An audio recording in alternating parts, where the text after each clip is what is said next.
匠、大丈夫ですか？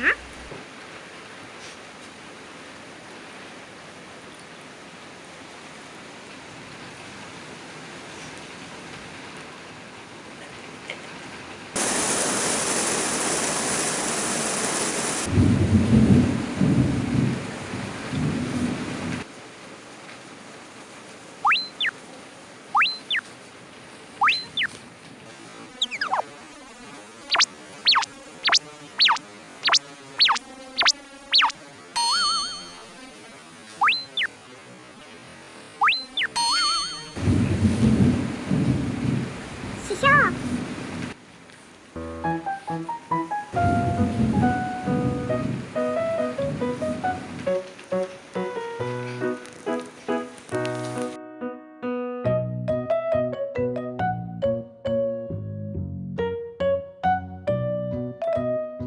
師匠、こんな時こそ楽しみましょうよ。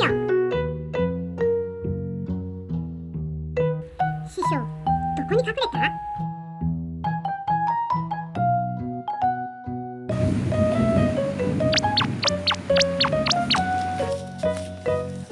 師匠、雷様がおへそ取るって、あれは嘘よ。私たちのへそぺったんこやろ。だから怒られんって。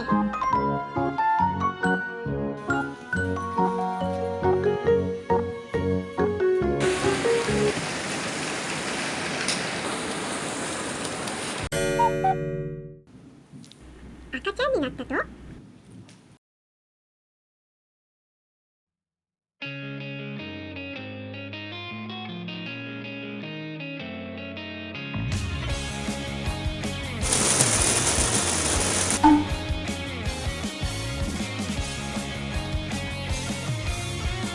いや、なんかに似てると思ってさ。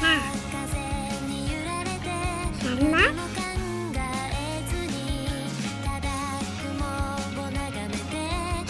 宿漁師か？